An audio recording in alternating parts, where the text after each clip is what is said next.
संपत्ति हो सकती है, लेकिन अगर स्वास्थ्य ठीक नहीं है तो संपत्ति का क्या फायदा। एक बहुत अमीर व्यक्ति था जिनके यहाँ एक युवक तो गरीब था, नौकरी कर रहा था, साफ सफाई पोछा मारने इत्यादि। तो एक दिन अमीर व्यक्ति को कहने लगा कि आपका जीवन कितना सुखी है, इतना पैसा, क्या इतना वैभव है, मैं गरीब, मैं कहाँ एक छोटा सा झोपड़े में निवास करता हूँ। बहुत बहुत दुखी होने लगा, रोने लगा। तो अमीर व्यक्ति ने कहा चलो हम अपना जीवन एक्सचेंज करो, हाँ तुम मेरा जीवन ले लो, तुम मैं बन जाओ, मैं तुम बन जाऊंगा। उसने कहा बहुत अच्छी बात है, मैं इतना अमीर बन जाऊंगा।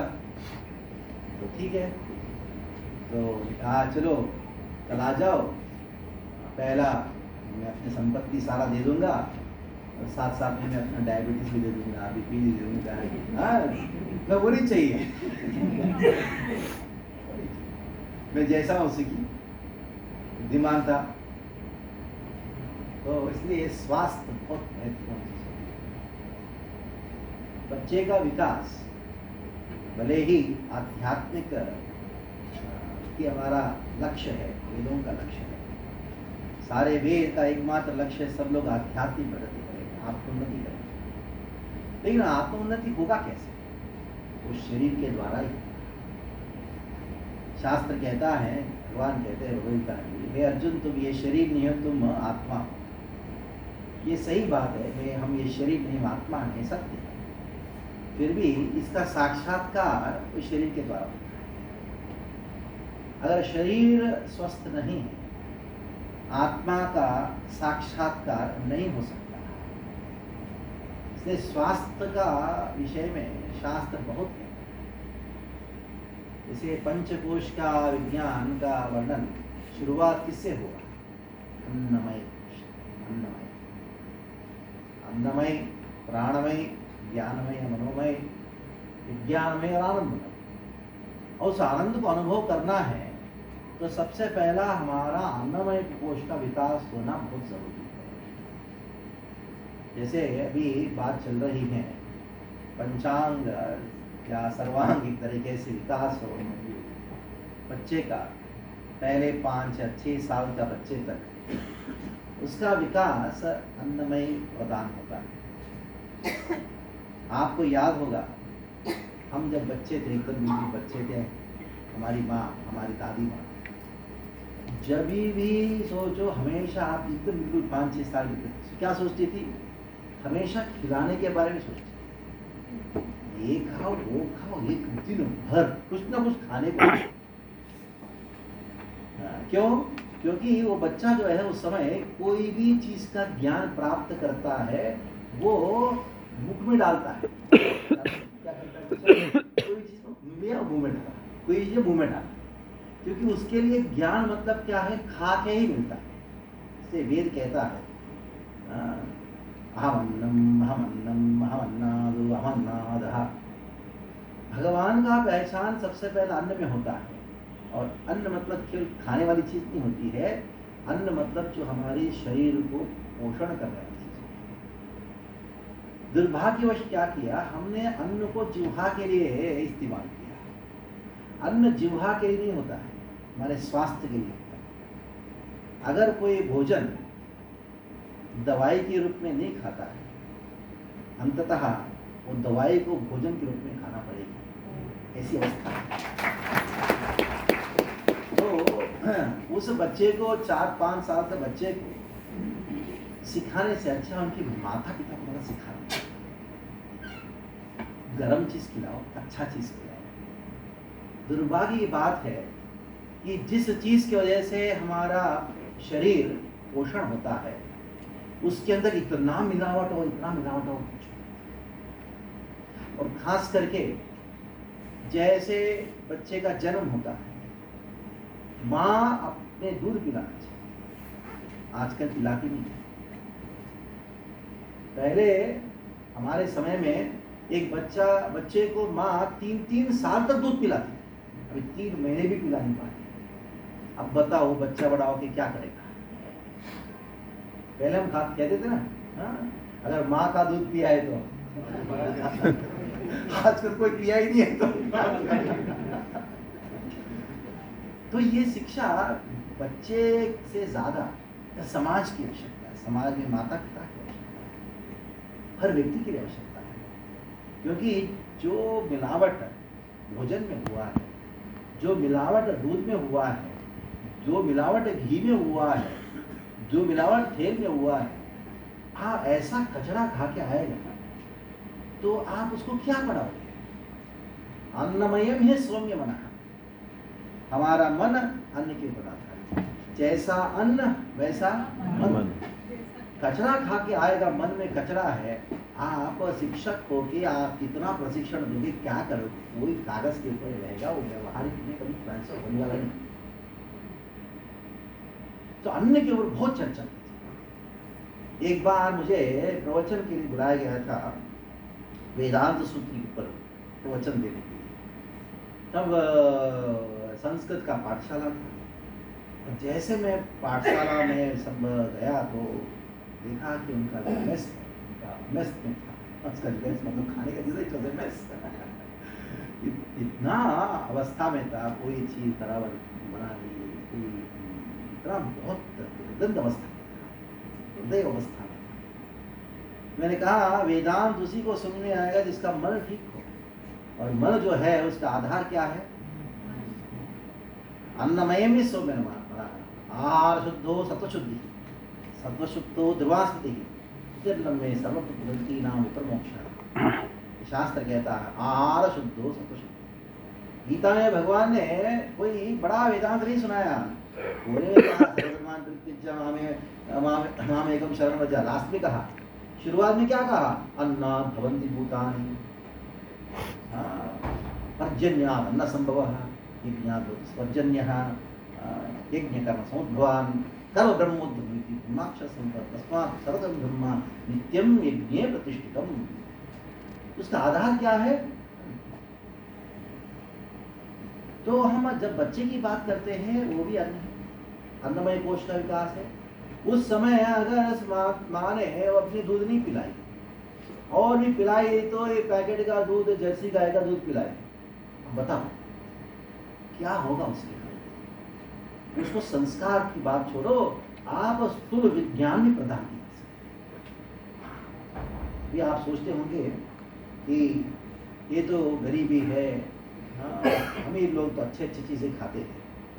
मैं अपने एक साक्षात्कार बताता हूँ, या सुना हो प्रत्यक्ष घटना बताता हूँ। तो हमारे मुंबई के पास में एक स्पिरिचुअल रिसोर्ट सेंटर है, समझ लीजिएगा उसको, गोवर्धन को विलेज कहते हैं, जीवी माला में बड़ा प्रसिद्ध है। तो उधर बहुत सारे स्कूल के बच्चे आते थे और अनेक कुछ झांकियाँ हैं उसको देखते, तो आध्यात्मिकता का उधर का एक हमारे साथ वाला ब्रह्मचारी मुझे एक बार कह रहा था, एक स्कूल से बच्चे आए थे, वो स्कूल का फीस भी 12 लाख रुपए महीने का है, साल भर का है, 1 लाख रुपए फीस है। यानी समझ लीजिए कि वो साउथ बॉम्बे में कैसे समृद्ध परिवार से आए। तो बच्चा, सब लोग बच्चे बैठ के खा रहे हैं, खिचड़ी खा रहे थे, इस बार खिचड़ी बहुत फेमस है। ये बच्चा खाई जा रहा था, उसने पूछा खिचड़ी इतना अच्छा है क्या? टेस्टी हो, खिचड़ी है, इसमें क्या है, तुम कितनी इतना क्यों खा रहे? वो बच्चे ने क्या कहा मालूम है? मुझे गरम चीज खा के 6 महीना हो गया, गरम कोई चीज उसको खा के 6 महीना। क्या हालत है? तो 7th स्टैंडर्ड का बच्चा है। हमारी माँ हमारे पीछे भाग भाग के मार पीट करके खिलाती थी। अभी और माता पिता दोनों जाते हैं और फ्रिज में रख के जाते हैं और फोन नंबर दे देते, बेटा जो चाहे फोन नंबर करके मंगा के खा। ये अमीर व्यक्ति, गरीब व्यक्ति, अमीर परिवार, गरीब परिवार से मतलब नहीं है, मानसिकता गरीब है। स्वयं बच्चे को गरम चपाती खिलाने का भी उनके पास समय नहीं है, या बुद्धि नहीं है, मन नहीं है। ठंडा चीज खाएगा वो हजम नहीं होगा, जब पेट हजम नहीं होगा, बाहर नहीं निकलेगा, वो कहाँ जाएगा? मल पूरा मन में जाएगा। मस्तिष्क में जाएगा, क्या सिखाओगे उसको, क्या पढ़ाओगे उसको? एक काउंसलर्स भी महाराष्ट्र में हर स्कूल के लिए कंपल्सरी है, एक काउंसलर रखना कंपल्सरी है, हर इतने बच्चों के लिए काउंसलर होना जरूरी है, और उनको प्रशिक्षण भी दिया जाता है कि चाइल्ड साइकोलॉजी। तो उसका जो प्रशिक्षक है उन्होंने कहा कि 80% बच्चे, वो 80% बच्चे साइकोलॉजिकल डिसऑर्डर, 80%। उनका जो गवर्नमेंट का जो स्टैटिस्टिक्स के अनुसार साइकोलॉजिकल टेस्ट लिया जाए 80% बच्चे फेल हो सकते। उसका कारण, एकमात्र कारण है वो भोजन से। भोजन वास्तविकता में अमृत होना चाहिए, नो जहर नहीं। और जहर खा के व्यक्ति के मन में क्या है, जहर ही रहेगा। तो ये बात के, इस बात के ऊपर आपके प्रशिक्षण में, आपका ट्रेनिंग में 6 दिन में वो टेक्निक्स बहुत सारे होंगे, लेकिन इस बात के ऊपर विस्तार से, गहराई से और जोर दे के चर्चा नहीं हुआ रहेगा। लेकिन मैं आपसे आशा करता हूँ, भले ये सिलेबस में नहीं है आपका, इस बात के ऊपर जोर दीजिए। सिलेबस में लिखना मुश्किल है, गवर्नमेंट के सिलेबस पे लिखना, अच्छा भोजन दो, आप देसी गाय का दूध ही दो, देसी गाय का घी दो, ये लिखना मुश्किल है, वो लिख नहीं सकते। ये आउट ऑफ सिलेबस वाला ही काम में आता है। कितने लोग, आप देखिए, हमारे वैदिक सभ्यता के अनुसार शिक्षा, चिकित्सा, ज्ञान, ये 3 चीज फ्री में देना चाहिए, हर राजा कर्तव्य है। जब तक ये फ्री नहीं होता है तब तक इस शुद्ध नहीं हो सकता। जिस समय आप इन 3 चीज के लिए पैसा लिया, उस समय मिलावट आ गया उसके। वैदिक सभ्यता में देखिएगा, हमारे ऋषि मुनिगण, हमारे गुरु कुलपति, वो बच्चों को पढ़ाने का जवाबदारी और खिलाने का जवाबदारी, ऐसा कहा गया है शास्त्र में। जो कुलपति होता है, जिसको कुलपति उसी को कहा जाता है, जो 16,000 बच्चों को सिखा सके और खिला सके। इससे पहले जमाने में जब आचार्यगण, जो बड़े विद्वान गुरुकुल चलाते थे, आश्रम चलाते थे, जब वो राजा के पास जाते, राजा उनकी विद्वत्ता को देख के कनकाभिषेक करते, बैठे रहेंगे, उनके ऊपर सोने की मुद्राओं का अभिषेक होता था। जिस उस धन से वो 16,000 हजारों बच्चों को केवल पढ़ाने का जवाबदारी नहीं, खिलाने का जवाबदारी। अभी गवर्नमेंट का एक स्कीम है कि मिड डे मील प्रोग्राम पूरा भारत भर में फेल होता है। इस्कॉन को दिया गया था, आप थोड़ा सा करके दिखाओ। करीबन आज के दिन 25 से 30 लाख बच्चों को मिड डे मील खिलाया। क्यों? कारण क्या है? क्योंकि ये वैदिक सभ्यता में बच्चों को अच्छा चीज खिलाना, जब तक अच्छा चीज नहीं खिलाओगे तब तक उनका बुद्धि काम नहीं करेगी। पेट और मन के बीच में गहरा संबंध है। आप देखिए, मिर्ची का पकौड़ा खा के पढ़ने बैठोगे, पढ़ सकते नहीं? पढ़ सकते, ये स्वाभाविक है। पेट में अगर कोई राजसिक चीज गया तो मन में रजस आएगा। रजस में ज्ञान प्रकाशित नहीं होता, क्योंकि सप्तम संजायते ज्ञान, ज्ञान का प्रकाश केवल सत्व के आधार पर होता है। रजस और तमस में ज्ञान का प्रकाश नहीं होता। दूसरा और देखिए, जब हम बच्चे थे, हम भी स्कूल में गए, कॉलेज में गए और एग्जामिनेशन अटेंड किए, जब पेपर देखा, क्वेश्चन पेपर, पहला क्वेश्चन दूसरा ज्यादा ही आता है, तीसरा तो पता नहीं क्या है, चौथा तो आउट ऑफ सिलेबस लगता है। जैसे मन में टेंशन होता है ना, तो पूरे पेट में आवाज आना शुरू हो जाता है। इसका अर्थ क्या है? मन और पेट के बीच में संबंध है, पेट और मन के बीच में संबंध है। तो जब तक ये आप उस पेट को अगर अच्छा चीज नहीं डालेंगे, तब तक उसका मन कैसे ठीक हो सकता है? मन ठीक नहीं तो क्या पढ़ सकता है बच्चा? खास करके जो शुरुआत के जो 5 साल में बच्चा जो खाता है, वो जीवन भर उसको रिफ्लेक्ट करता है। क्योंकि शुरुआत के 5 साल में बच्चा पूरा जीवन में जितना सीखता है उसका 85% पहले 5 साल में सीख लेता है। 85% of the knowledge is gained for the first 5 years of a person's birth, a child's birth. देखिए 85%, बाकी से 15% ही, वो IIT करे जो भी करे, बाकी से 15% भाषा सीखता है। जैसे आपका पंचांग योजना में एक है भाषा। तो अभी अन्न के बाद थोड़ा सा भाषा में, अब देखिए अगर एक दिन आपने कुछ उपवास किया या खा नहीं पाया, बराबर नहीं खाया, उसका सबसे पहला प्रभाव आपके मन के ऊपर है, और मन का प्रभाव वाणी से, कर्मणा मनसा वाचा का, मन व्यक्त होता अपनी वाणी से। अभी अच्छा भोजन के बाद अच्छा बोलना सीखा, खास करके मातृभाषा के ऊपर स्पष्ट रूप में कह देता हूँ, माता ने लिखा कि कोई अच्छा इंग्लिश बोलना सीख लिया तो उसी को बड़ा मान के चलता है। आप जिस राष्ट्र में जन्म लिए हो या जिस प्रांत में जन्म लिए हो, वो किसके लिए जन्म लिए हैं? उस जगह की भाषा बोलने के लिए ही जन्म। हमने क्या किया? जैसा बच्चा जन्म लिया उसको कौन सा क्रच में डालो। क्रच मतलब क्या होता है आप यकीन नहीं कर पाओगे, ये सोच भी नहीं कर पाओगे।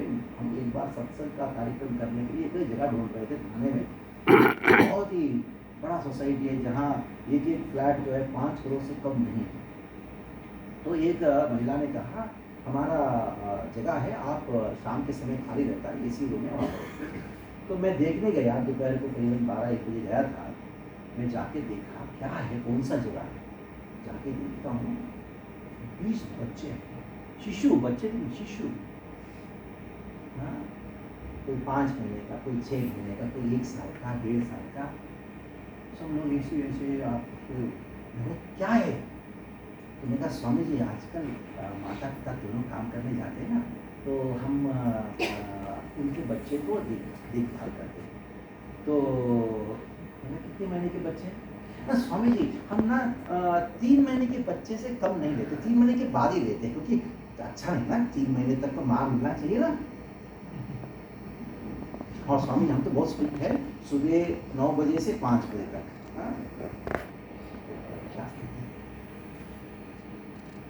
और उधर क्या खिला रहे, क्या कर रहे हैं?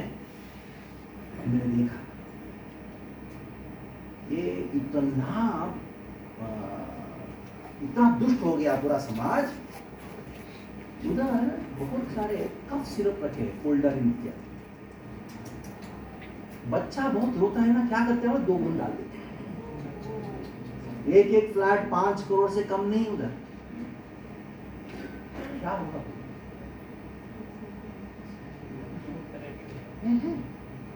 उसके अंदर नशा रहता है ना, 2 बूंद काफी है, हो जाएगा बच्चा।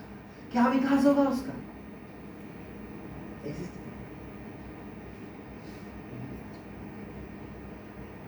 तो जहां हमने जन्म लिया है उस प्रांत का, उस जगह की भाषा सिखाओ।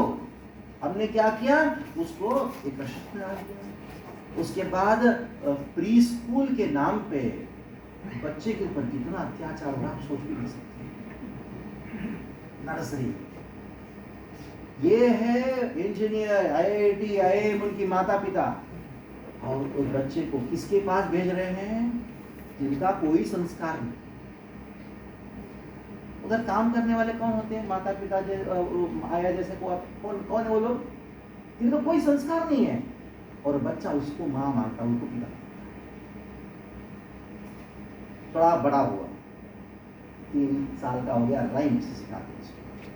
बचपन में तो हमको भी ऐसे ही किंडरगार्टन में डाला गया था, तो उधर सिखाया। क्या सिखाया? Jack and Jill went up the hill to fetch a pail of water. अब बताओ, पानी पहाड़ की ओर मिलता है, पहाड़ के नीचे मिलता है। हाँ, जैक एंड जिल गए। जैक कौन है मालूम है, जिल कौन है मालूम है, कोई नहीं मालूम, उसको कोई संबंध नहीं उसके साथ में। वो गया पहाड़ के ऊपर पानी लेने गया। पहाड़ में रहने वाले नीचे आके पानी लेने के लिए, और उन्होंने क्या किया? ये सिखाया। और भी सिखाया। क्या सिखाया? Rain rain go away. हम तो प्रार्थना करते हैं बारिश आए।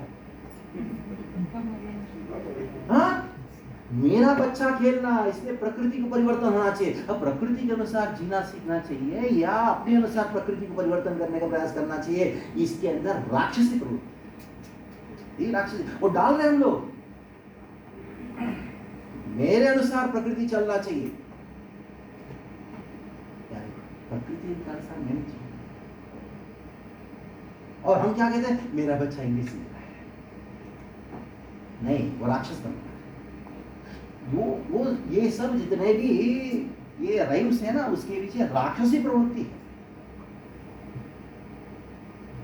इसलिए मातृदेवो भव, कितना माँ को भगवान के प्रतिनिधि के रूप में स्वीकार करने की शिक्षा। पितृ देवो भव, आचार्य देवो भव, अतिथि हो, ये हम भूल गए। इतने सारे अद्भुत अद्भुत साहित्य है हिंदी में, हमने क्या किया, उसको साफ रिप्लेस कर दिया। इसके पीछे बड़ा षड्यंत्र है, पॉलिटिकल षड्यंत्र है। उसके पीछे इंटरनेट में बहुत इंफॉर्मेशन मिल जाएगा आपको, उसके बारे में नहीं बताऊंगा क्योंकि आपका बंधन नहीं है, लेकिन एक बहुत बड़ा षड्यंत्र है। उस षड्यंत्र को आप समझो, और एक क्रांति की आवश्यकता है, प्रशिक्षण से ज्यादा क्रांति की आवश्यकता है।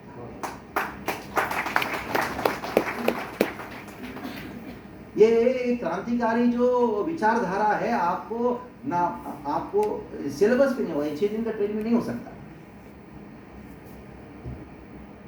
तो ट्रेनिंग आवश्यक है, लेकिन वो ट्रेनिंग किसका होना चाहिए, हमारी विचारधारा का विकास किया होना चाहिए। कोई हमारा मन, हमारा बुद्धि भगवान ने इतना दिया है, उसको खोलो। ऐसा घोड़े की चाल मत चलो। ये शिक्षक का काम है। जहां अच्छी चीज मिलती है, 40 पंडित ने कहा ले लो, कहीं दुनिया में कहीं मिलती है, अच्छी चीज मिलती है, सीमित मत रहे। अगर शिक्षक होके आप पुस्तक से ही सीमित रहोगे तो आपका जो स्टूडेंट होगा वो भी उसकी सीमित बुद्धि है। जो हमको सीमित बना के रखता है वो वास्तविकता में वो हमारा दुश्मन है। जो हमको असीम अवस्था में लेके जाता है हमारा मित्र है। इसलिए शास्त्र कहता है हमारा मित्र कौन है। हमारा मित्र वो है जो हमारे मितत्व को त्राण करता है, वो मित्र है। मित्रा, मितत्व को त्राण करने वाला मित्र, इसलिए सूर्य का नाम मित्र है। क्यों? रात भर अंधेरा है, इधर उधर घूम नहीं सकते। जैसे उदय होता है हम असीम हो जाते हैं। हमारा मितत्व से वो त्राण करता है। वो कौन है वास्तविकता है? मित्र कौन है? गुरु ही हमारा मित्र। इसलिए आप अपना बुद्धि और मन को सीमित बना के मत रखो। पुस्तकीय ज्ञान से कुछ होने वाला नहीं। पहले जमाने में जो ऋषिगण पढ़ाते थे, गुरुकुल पढ़ाते थे, कोई सिलेबस नामक कोई चीज नहीं था, कोई क्लासरूम नामक कोई चीज नहीं था। पूरा विश्व ही क्लासरूम था। जैसे मैंने कहा पूरा विश्व ही का क्लासरूम। आजकल स्मार्ट क्लासरूम बन गया। बच्चे और टीचर दोनों का हालत देखिए। क्लासरूम स्मार्ट बन गया ना, तो तुमको हमको बोले स्मार्ट होने की कोई जरूरत नहीं है। नहीं, ज्ञान पुस्तक में सीमित नहीं, खास करके सिलेबस में सीमित। जैसे आप बातें बता रहे, पुस्तक से ही है, लेकिन उसका प्रयोग, उसका विचार, उसका मंथन, ये असली। जितना मंथन करोगे उतना अमृत निकलेगा। धन्वंतरी ने वही हमको सिखाया। आप पुस्तक ज्ञान को मंथन करो, विचार करो। इसलिए भागवत में कहा गया है तत्शृण्वन् सुपठन् विचारण करो। विचार करके अमृत का मंथन करोगे, अमृत प्रकाशित होगा। उस अमृत को, अमृतत्व को बांटो। ज्ञान अमृत है।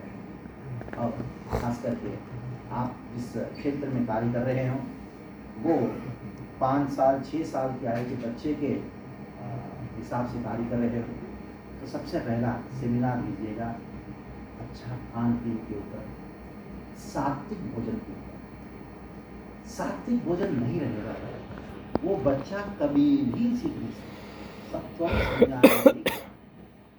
तमस मतलब नींद, तमस मतलब क्रोध, आवेश। ऐसा भोजन, तामसिक भोजन ग्रहण करके आप बोल सकते हो हमारे परिवार में तो तामसिक भोजन चलता है, तो तामसिक कार्य प्रवृत्त करता है। राजसिक भोजन चलता हमारे परिवार में चलता है। सात्विक भोजन से ज्ञान का विकास होता है, उससे हमारा सत्व बढ़ेगा, हमारा शरीर का ताकत बढ़ेगा। भगवान श्री कृष्ण ने भगवद गीता आध्यात्मिक ग्रंथ है, लेकिन फिर भी उन्होंने भोजन के विषय में कितने श्लोकों में कहा ये अन्नमय।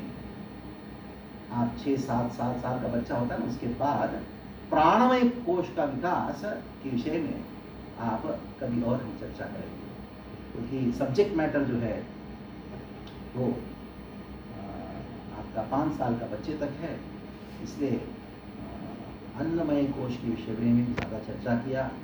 आज क्या योग बना, देखिए धन्वंतरी भी अमृत कलश हस्ताया, अमृत कलश को लेके आए। भोजन हमारे लिए अमृत है, और भोजन अमृत के जैसा होना चाहिए, गर्म होना चाहिए। कल का आज खाना कहाँ खाने है। बचपन में जब भी रात को कोई कुछ बच जाता था, भोजन कुछ बच जाता, कुछ चावल ऐसा रसम राइस पर बच जाता था, हमारी माँ कहती थी, दादी माँ कहती थी जाओ कुत्ते को देख आओ। मैं क्या करता था, मेरा ही ड्यूटी था, बर्तन लेके जाना ना, कुत्ता आ जाता, खड़ा रहता था, वो बर्तन साफ करके रखता, मेरा काम 6-7 साल का उम्र का था उसे। लेकिन हमने क्या किया भाई, मॉडर्न हो गया ना, फ्रिज आ गया ना, जो हाँ जो कुत्ते के लिए जाना चाहिए फ्रिज में रखा, सुबह खाएगा।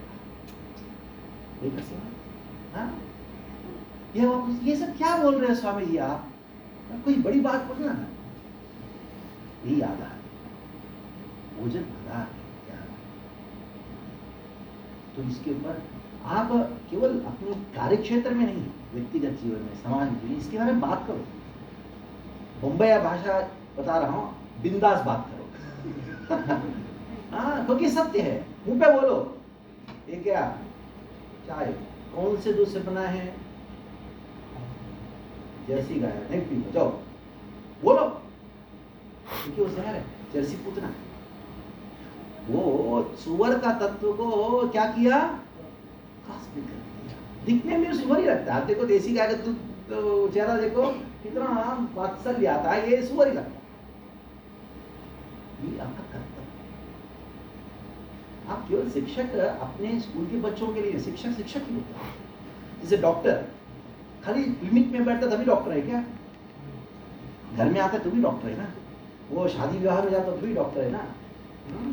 खास करके देखिएगा, भक्तिवेदांत हॉस्पिटल हमारे मंदिर के सामने है, दिवाली के बाद, और खास करके होली के बाद मरीजों की संख्या कितना गुना, 10 गुना डॉक्टर्स के। तो कि अभी दिवाली है ना, हम आ नहीं सकते, बहुत पेशेंट की संख्या बढ़ जाती है। क्यों? खा के, कचरा खा के। हाँ, दूध का प्रोडक्शन जो है सरकार कहता है 16 करोड़ लीटर, और बिक्री 84 करोड़ लीटर का। कहाँ से आ रहा है भाई? कहाँ से आ रहा है? उसके ऊपर खुलेआम बात करो, हर क्षेत्र में बात करो। Contamination in food leads to contamination in mind, contamination in mind leads to contamination in society. अन्नमय कोश का विकास कीजिएगा। हरे कृष्णा कृष्ण कृष्ण हरे हरे, हरे राम राम राम हरे। तो एक आध प्रश्न है तो कुछ आपका। हाँ